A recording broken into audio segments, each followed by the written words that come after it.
Hello नमस्कार, मी Suvarna home किचनमध्ये परत एकदा तुमचं अगदी मनापासून स्वागत. सगळ्या सबस्क्रायबर्सचे धन्यवाद, सगळ्या व्ह्यूअर्सचे मनापासून आभार. आज आपण खूप छान अशी रेसिपी बघणार आहोत, ती म्हणजे अतिशय पौष्टिक रेसिपी आहे. आपण काय करतो, सगळेच धान्य सगळेच जण, छोटे मुलंच काय मोठे सुद्धा हल्ली खात नाही. प्रत्येकाचा नखरे असतात, हे नको घालू त्याच्यात, ते नको घालू, ते नको घालू, नाहीतर हे नको घालू, असं प्रत्येकाच्या घरात कोणी ना कोणी असतंच, नाही का. तर आज आपण खूप सुंदर अशी रेसिपी बघणार आहोत, ती म्हणजे मल्टीग्रेन आटा. जर तुम्ही या पद्धतीने, मल्टीग्रेन आटा हा बाहेर विकत पण मिळतो, सगळीकडे विकत मिळतो, तुमच्या अगदी जवळच्या किराणा स्टोअरमध्ये सुद्धा मिळत असेल, पण तो आटा किती दिवसाचा, कधी बनवलेला असतो हे आपल्याला समजत नाही. म्हणून आपण घरीच असा महिनाभर टिकणारा 1-2 किलो आटा आपण जर असा घरीच बनवून ठेवला ना, तर पावसाळ्यात आपली प्रतिकारशक्ती कमी झालेली असते, तर ती वाढवण्यासाठी हा मल्टीग्रेन आटा खूप चांगला असतो. तर तो आज कसा बनवायचा ते मी तुम्हाला त्याची रेसिपी दाखवणार आहे. तर बघा, मी दोन्ही पण दाखवणार आहे आज तुम्हाला. मल्टीग्रेन आट्याची भाकरी पण दाखवणार आहे आणि पोळी पण दाखवणार आहे. जसंही तुम्हाला आवडत असेल तसं तुम्ही करा आणि खूप जास्ती करून ठेवू नका, कारण काय असतं ना, आपण या डाळी वगैरे घातलेले असतात, तर त्याला लवकर खराब होण्याची शक्यता असते. म्हणून 2-2 किलो वगैरे तुम्ही तुमच्या घरात जसं खपत असेल तसं तुम्ही महिन्याभरात, महिना दीड महिना हा आटा छान टिकतो, तर तेवढा आपण करू शकतो. तर बघा, मी इथे 1 किलो गहू घेतलेले आहेत. जोही गहू तुम्ही खात असाल, हा शरबती गहू आहे, तुम्ही जोही गहू खात असाल तो घ्यायचा आहे. आपण हा जो आटा बघणार आहोत हा पोळीसाठी बघणार आहोत, म्हणजे चपातीसाठी बघणार आहोत. तर बघा, त्यात मी सगळ्यात महत्त्वाचं मी घेतलेले आहे सोयाबीन. मी असं पण रेग्युलर जेव्हा गहू साध्या पोळी चपातीसाठी जेव्हा आपण गहू दळून आणते ना, त्यावेळेस मी त्यात सोयाबीन जरूर टाकते. बघू शकता, मी इथे अंदाजे अर्धा वाटी घेतलेला आहे. तर बघा, त्यात मी घेतलेले आहेत सोयाबीन, त्यानंतर हरभऱ्याची डाळ. हे सगळे धान्य आपल्याला काय करायचे आहेत, सगळ्यात पहिल्यांदा स्वच्छ पुसून घ्यायचे आहेत, धुवून घ्यायचे नाही आहेत, आपल्याला फक्त पुसून घ्यायचे आहेत. त्यानंतर मी इथे घेतलेले आहेत मठ, तुम्ही इथे मठाची डाळही घेऊ शकता. त्यानंतर मी घेतलेले आहेत इथे वाटाणे, छोटे छोले जे असतात ना ते घेतलेले आहेत अर्धी वाटी, चवळी घेतलेली आहे अर्धी वाटी. त्यानंतर मी इथे घेतलेली सालाची मुगाची डाळ घेतलेली आहे अर्धी वाटी, थोडीशी आपली पिवळी मुगाची डाळ टाकलेली आहे त्यात, आणि थोडीशी सालाची मुगाची डाळ. मसुराची डाळ घेतलेली आहे, मसुराची डाळ अवश्य घाला, कारण मसुराच्या डाळीमध्ये पण खूप पौष्टिक गुणधर्म असतात. त्यानंतर अर्धी वाटी मी घेतलेली इथे तुरीची डाळ. आता हे आपल्याला सगळं छान मिक्स करून घ्यायचं आहे. बघा, तीळ अवश्य टाका, कारण तिळाने काय होतं, तिळाचं तेल हिवाळा आणि पावसाळा दोन्ही ऋतूत तिळाचं तेल चांगलं असतं.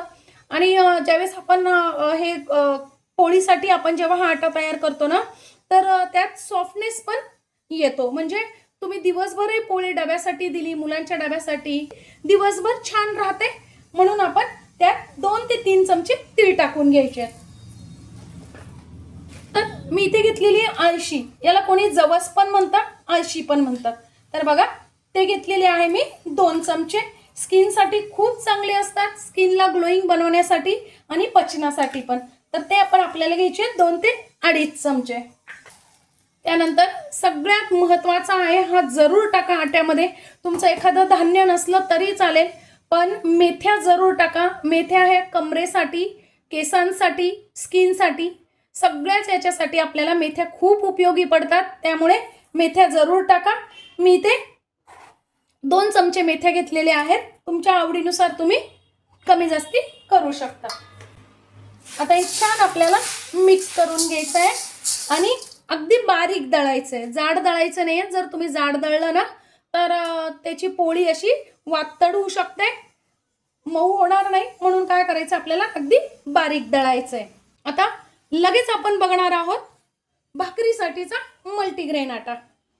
तर त्यासाठी मी इथे घेतलेली आहे ज्वारी, बाजरी, त्यानंतर तांदूळ. इथे मी घेतलेली पांढरी उडदाची डाळ घेतलेली आहे. तुम्हाला पाहिजे तर तुम्ही इथे काळे उडीद असतात ना, ते घेतले तरी चालेल, पण मग काय होतं, भाकरीचा कलर जरा जास्तीच काळपट येतो, मग माझा मुलगा खात नाही. म्हणून मग मी काय केलेलं, इथे पांढरी उडदाची डाळ घेतलेली आहे. आणि सगळ्यात जो फायदा देईल शरीराला, आपल्याला सगळ्याच वस्तू फायदा देतातच, पण नागली ही खूप चांगली असते शरीरासाठी. 12ही महिने नागली खाल्लेली चांगलीच असते. तर मी इथे घेतलेली आहे नागली. त्यानंतर ज्वारी, ह्याचं प्रमाण नाही आहे, हे मी सगळं 2 ते 2.5 किलो आहे. तुम्ही जसं पाहिजे तसं. आता त्यात पण आपल्याला टाकून घ्यायचं आहे 1 चमचा मेथ्या, 2 चमचे टाकून घ्यायचे तीळ आणि 2 चमचे टाकून घ्यायचे आपल्याला अळशी म्हणजेच जवस. आणि यात आत्ता माझ्याकडे मका नाहीये तर मी काही घालत नाही, पण तुम्ही मका जर आवडत असेल तुमच्याकडे तर जरूर घाला, तो पण खूप पौष्टिक असतो. आता हे पण आपल्याला छान मिक्स करून घ्यायचंय. बघा, कुठलंही धान्य मी भाजून घेतलेलं नाहीये आणि धुवून पण घेतलेलं नाहीये. फक्त आपल्याला हे छान फडक्याला स्वच्छ पुसून घ्यायचंय, निवडून घ्यायचंय. हे दोन्ही धान्य आपल्याला गिरणीतनं छान बारीक करून घ्यायचे.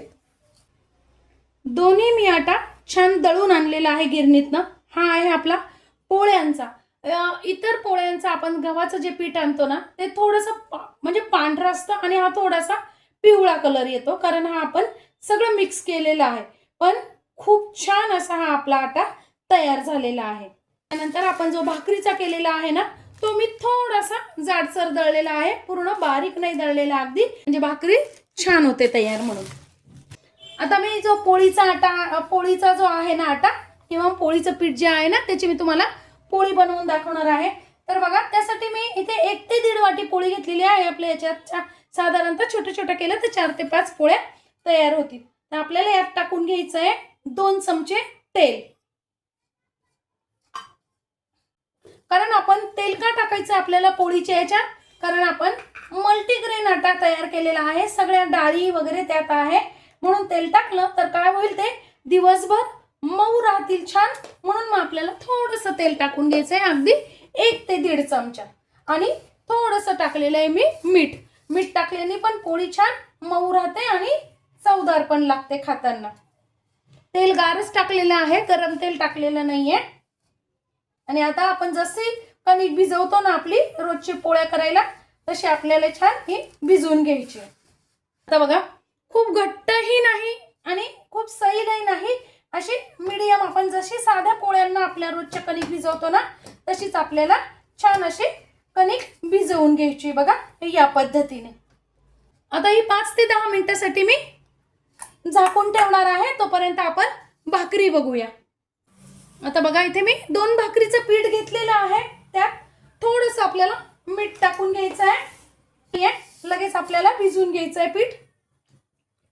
एकीकडे लगेच मी तवाही तापायला ठेवलेला आहे. भाकरीचं पीठ भिजवून ठेवण्याची गरज नाही. आपण जशा इतर भाकरी करतो ना, तशाच या भाकरी बनवायच्या आपल्याला. या पद्धतीने काय करायचं, आपल्याला पीठ थोडंसं मळून घ्यायचंय. भाकरीचं पीठ छान एखाद 2-3 मिनिटं असं मळून घेतलं ना, की छान अशी भाकरी आपली तयार होते. आता खाली तेच जे पीठ आहे ना, ते टाकलेलं आहे भाकरीचं. आणि भाकरी आपल्याला पाहिजे त्या आकारात आपल्याला अशी थापून घ्यायची. बघा, या पद्धतीने. बघा किती छान इझी मस्त अशी आपली भाकरी तयार होते. वरतून थोडंसं आपल्याला पाणी लावून घ्यायचंय भाकरीला, म्हणजे भाकरी छान आपली मऊसूत होते. बघा, दोन्ही बाजूनी मस्त अशी आपली भाकरी आता छान अशी आपल्याला भाजून घ्यायची आहे. आपली जशी नॉर्मल भाकरी होती ना फ्रेंड्स, अगदी तशीच ही तितकीच सुंदर अशी आपली भाकरी तयार होते. बघा, काय मस्त अशी आपली भाकरी तयार झालेली आहे. पोळी बघूया. जास्ती वेळ भिजत नाही ठेवायचं आहे, अगदी 5 ते 10 मिनिट फक्त. तुम्हाला खूपच घाई असते तर तुम्ही लगेच केल्या तरी काही नाही, तरी सुद्धा या पोळ्या मऊसूतच तयार होतात. बघा, अजिबात आपल्या कणकीत आणि याच्यात काहीच फरक दिसत नाही.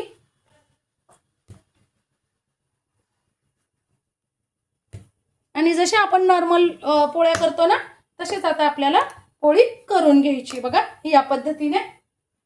थोडंसं मी तेल लावून घेतलंय, थोडंसं पीठ. बघा, लाटली सुद्धा किती व्यवस्थित जाते.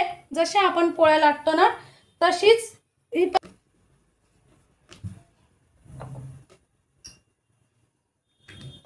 लगेच फुगली आहे. खूप सुंदर पोळ्या तयार होतात. अजिबात पोळ्या दिवसभर अगदी मऊसूत आपल्या जशा नॉर्मल पोळ्या होतात ना तशाच या पोळ्या तयार होतात. खूप छान अगदी मऊसूत आपल्या पोळ्या तयार झालेल्या आहेत बघा. आणि भाकरी पण आपल्या छान अशा तयार झालेल्या आहेत. तुमच्या स्वतःसाठी तर आहेच, पण फॅमिलीसाठी सुद्धा खूप गरजेचा आहे असा मल्टीग्रेन आट्या. नक्की तयार करा. आणि माझी आजची व्हिडिओ ही रेसिपी तुम्हाला कशी वाटली कमेंट्समध्ये नक्की सांगा. चॅनलवर नवीन असाल तर चॅनलला लाईक, सबस्क्राईब आणि शेअर करा. धन्यवाद.